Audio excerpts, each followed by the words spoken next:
Hello बच्चों, कैसे हैं आप सभी। आई होप सभी लोग अच्छे होंगे। तो इस वीडियो में हम पढ़ने वाले हैं मेंडल का नियम। मेंडल का हमने पहला नियम पढ़ा था। अब बाकी जो दो नियम हमारे बच गए थे वो हम दोनों को पढ़ेंगे। पहला नियम क्या था बच्चों, याद करिए।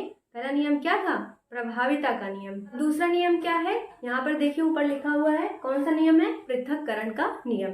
और तीसरा नियम क्या हो जाएगा, जो है द्विसंकर क्रॉस का नियम।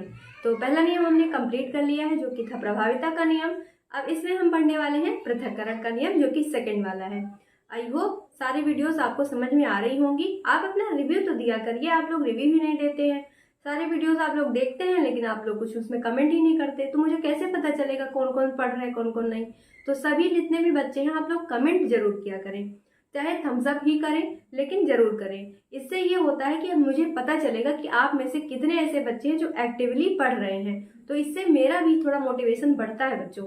इसलिए मैं पूरी कोशिश करूंगी आपको कि हर एक नई नई चीजें आपके लिए प्रोवाइड करी जाए। इसलिए मैंने देखो आप लोग के लिए जो है वो विकल्प प्रश्न भी लाना शुरू कर दिया है। और इसके बाद अभी अभी हमारा न्यूमेरिकल बचा हुआ फिजिक्स का, वो हम कंप्लीट करेंगे। आप ऐसे अच्छा रिस्पॉन्स बना के रखेंगे तो मैं सारे क्वेश्चंस बैंक का जो इम्पोर्टेंट क्वेश्चंस है मैं आपको सारे वो करवाऊंगी, खुद ही सारे करवा दूंगी। और अच्छा रिस्पॉन्स रहा तो हो सकता है मूड बन जाए आपको लोग मैथ्स के लिए क्रैश कोर्स 2 महीने का मैं लेके आऊँ। तो बस आपका ही जो है सपोर्ट मुझे चाहिए। अच्छे से आप लोग रिव्यू दिए, अच्छे से आप लोग रिव्यू दीजिए करिए, और जिससे मेरा मोटिवेशन बढ़ता रहे। ठीक है बच्चों, चलिए अब हम वीडियो को शुरू करते हैं। जितने भी पिछली वीडियोस हैं जिन्होंने नहीं देखा है पहले उसको आप पिछली वीडियोस कंप्लीट करें। इससे आपको अंदर आपके खुद एक बिलीव होगा कि हाँ आपने जो पढ़ा हुआ है बिल्कुल अच्छे से आपको याद है। अगर आपने लिखा हुआ है तो आपका रिवीजन हो जाएगा, है ना अच्छी बात। तो सारे प्लस पॉइंट्स ही हैं, बस आपको खुद पे ध्यान देना है। ठीक है बच्चों, चलिए अब हम पढ़ते हैं मेंडल का दूसरा नियम जो कि क्या है, पृथक्करण का नियम। देखो बच्चों एक चीज ध्यान रखिएगा, ये चीज कि जो है पेपर में हो सकता है नाम ना दिया जाए, ऐसा ना दिया जाए कि मेंडल का प्रभाविता का नियम समझाइए। हो सकता है क्वेश्चंस घूम जाए और बन जाए इस तरीके से कि मेंडल का प्रथम नियम समझाइए। तो इसीलिए बहुत ध्यान से तीनों नियम तो समझेंगे आप। पहला है प्रभाविता, दूसरा है पृथक्करण का नियम, और तीसरा है द्विसंकर क्रॉस। ठीक, चलो दूसरा नियम क्या है, पृथक्करण का नियम। इस नियम के अनुसार देखो नियम में क्या लिखा है, पृथक्करण का नियम। इसका मतलब ये है कि जो भी गुण होंगे वो अलग अलग रहेंगे। ये चीज पहले आप अपने दिमाग में बैठा लीजिए। चलिए अब पढ़ते हैं। इस नियम के अनुसार प्रत्येक युग्म के विपरीत लक्षण वाले लक्षण युग्मकों के बनते समय एक दूसरे से पृथक होकर अलग अलग युग्मकों में चले जाते हैं। अतः प्रत्येक युग्मक में दो विपर्यासी कारकों में से केवल एक ही कारक होता है। युग्मनज में से ये कारक पुनः साथ साथ आ जाते हैं किंतु समाप्त नहीं होते, अपना अस्तित्व बनाए रखते हैं। इस नियम से हमें ये पता चलता है कि वो प्रथम पीढ़ी के साथ भले ही रहे लेकिन वो उसमें मिक्स नहीं होते हैं, वो हमेशा अलग रहते हैं, सेपरेट रहते हैं। यही है मेंडल के पृथक्करण का नियम। ठीक है, एक बार फिर से समझ लेते हैं क्या लिखा गया है। इस नियम के अनुसार प्रत्येक युग्म के विपरीत लक्षण युग्मकों के बनते समय एक दूसरे से पृथक होकर अलग अलग युग्मकों में चले जाते हैं। अतः प्रत्येक युग्मक में दो विपर्यासी कारकों में से केवल एक ही कारक होता है। युग्मनज में ये कारक पुनः साथ साथ आ जाते हैं किंतु ये समाप्त नहीं होते, अपना अस्तित्व बनाए रखते हैं। ठीक है बच्चों, ये था मेंडल का दूसरा नियम जिसे हमने नाम दिया है पृथक्करण का नियम या फिर मेंडल का पृथक्करण का नियम। ठीक, ये वाला पूछा जाता है आपसे, बहुत ज्यादा इंपॉर्टेंट है, मोस्ट इंपॉर्टेंट है। बहुत अच्छे से इसको नोट डाउन कर लीजिए आप अपनी कॉपी में। फिर तीसरा नियम जो है द्विसंकर क्रॉस का नियम, वो हम पढ़ लेते हैं। अब दूसरा नियम क्या है, मेंडल का द्विसंकर क्रॉस का नियम। तो इस नियम के अनुसार द्विसंकर क्रॉस में युग्मक बनते समय प्रत्येक लक्षण के दोनों कारकों के विसंयोजन के दूसरे लक्षण के कारकों के विसंयोजन से प्रभावित नहीं होते हैं। अतः प्रत्येक लक्षण एक स्वतंत्र यूनिट बनाता है और युग्मक निर्माण के समय मुक्त रूप से पृथक होकर जनकों के किसी भी लक्षण के साथ संयोग बना सकती हैं। ये क्या है, द्विसंकर क्रॉस का नियम। एक बार फिर से समझते हैं। द्विसंकर क्रॉस में युग्मक बनते समय जब जाइगोट बनता है तो प्रत्येक लक्षण के दोनों कारकों के विसंयोजन के दूसरे लक्षण के कारकों के विसंयोजन से प्रभावित नहीं होता है। मतलब कोई एक लक्षण है और दूसरा लक्षण मान लीजिए लक्षण ए है, ये लक्षण बी है, ये इस लक्षण से और ये इस लक्षण से प्रभावित नहीं होता। अतः प्रत्येक लक्षण एक स्वतंत्र यूनिट बनाता है। मान लीजिए ए का कोई एक लक्षण है जिसका नाम है, मान लीजिए हमने रख दिया स्मॉल ए, ठीक है, और बी का कोई लक्षण है स्मॉल बी। तो क्या कह रहा है, प्रत्येक लक्षण एक स्वतंत्र यूनिट बनाता है। ये अलग यूनिट बनाएगा और ये अलग यूनिट बनाएगा, और युग्मक निर्माण के समय मुक्त रूप से पृथक होकर दोनों जब युग्मक बनाएंगे तो जो क्या होगा, उनका एक लक्षण किसी भी एक से संयोग बना सकता है, चाहे इससे चाहे इससे, ठीक है। यही है किसका नियम, द्विसंकर क्रॉस का नियम, जिसको मेंडल के द्वारा दिया गया, ठीक। तो तीन हमने नियम पढ़े।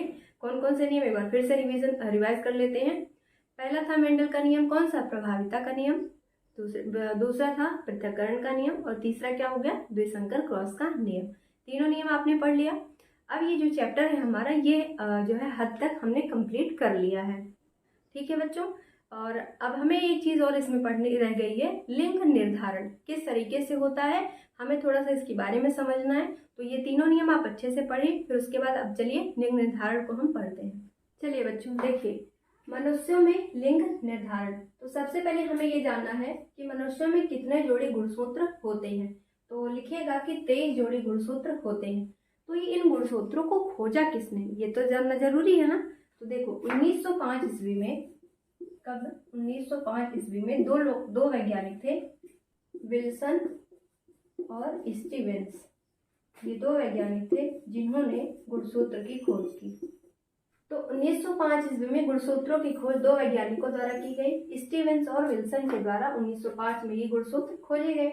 मनुष्यों में कितने जोड़ी गुणसूत्र होते हैं, लिखा है 23 जोड़ी गुणसूत्र। जोड़ी का मतलब क्या होता है, पेयर। पेयर किसका बनता है, हमेशा दो चीज का एक पेयर बनता है, ठीक है। दो चीजें होंगी आपस में, तभी तो क्या होगा, उसका एक पेयर बनेगा, एक जोड़ा, है ना। जैसे आप स्लीपर्स पहनते हो तो दो अलग पैरों में दोनों पैर में अलग अलग होता है ना, लेकिन उसको एक ही जोड़ा तो बोलते हैं, एक जोड़ी चप्पल, है ना। तो दो चीजों का एक पेयर बनता है, एक जोड़ा बनता है। तो लिखा है 23 जोड़ी, मतलब क्या होगा, 23 अगर हम संख्या की बात करें तो कुल कितने होते हैं, 46 होते हैं। 23 का डबल क्या होगा, 46। तो कितने गुणसूत्र होंगे, तो आप बोलेंगे 46।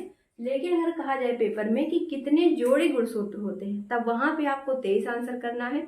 लेकिन अगर पूछा जाए कि कितने गुणसूत्र होते हैं, वहां पे जोड़ी ना लिखा हो, पेयर ना लिखा हो, तब वहां पे आप आंसर क्या करेंगे, 46 होते हैं, ठीक है। अब इनमें से जो 23 जोड़ी गुणसूत्र हैं, इनमें से तो टोटल कितने होंगे, 46। तो देखिए इसमें दो तरीके का होता है। इन 23 में से 22 होते हैं ऑटोसोम्स, और एक होता है, एक 22 जोड़ी, ठीक है, 22 जोड़ी ऑटोसोम्स और एक जोड़ी क्या होता है, लिंग निर्धारण होता है, जो लिंग का निर्धारण करता है कि वो मेल होगा कि फीमेल होगा, ठीक। तो एक जोड़ी हो गया लिंग निर्धारण गुणसूत्र और 22 हो गए ऑटोसोम्स। अगर आपसे पूछा जाए मनुष्यों में कितने ऑटोसोम्स होते हैं, तो आप क्या कहेंगे, 22 जोड़ी ऑटोसोम्स होते हैं, ठीक। तो इतना आप समझ गए, कितने जोड़ी गुणसूत्र होंगे, 23। लेकिन कहा जाए कितने गुणसूत्र होंगे, तो आप आंसर करेंगे 46। इन 23 में से 22 जोड़ी ऑटोसोम्स होते हैं और एक जोड़ी क्या होता है, लिंग निर्धारण होता है। इसकी खोज किसने की थी, 1905 में विल्सन और स्टीवेंस ने इसकी खोज की थी, ठीक। इतना आप समझ गए। अब चलिए समझते हैं कि जो लिंग का निर्धारण होता है कि वो मेल होगा फीमेल कैसे होता है, ठीक है। मान लीजिए क्या है, जो ये सर्कल में बना है, ये क्या है, फीमेल, ये फीमेल को दिखा रहा है। और यहाँ पे जो ट्रायंगल में बना हुआ है, ये किसे दिखा रहा है बच्चों, मेल, ठीक। जो सर्कल है वो फीमेल है, मेल जो है वो किसमें है, ट्रायंगल में, ठीक है। जो ट्रायंगल वाला है, ये ट्रायंगल किसे दिखा रहा है, मेल की दिखा रहा है, मेल को दिखा रहा है। जो ये सर्कल बना हुआ है, ये किसे दिखा रहा है, फीमेल को दिखा रहा है। अब आप समझ गए ना, ठीक है। तो जो फीमेल होती है उसमें क्या होता है, एक्स एक्स होता है, और जो मेल होते हैं उसमें एक्स वाई होता है, ठीक। जब देखो लिंग का निर्धारण अगर पूछा जाए, मेल फीमेल डिसाइड कौन करता है, किसका गुणसूत्र डिसाइड करता है कि जो आगे वाली जनरेशन होगी वो मेल या फीमेल होगी, तो वहां पे हमेशा आंसर कौन होगा, मेल, ठीक।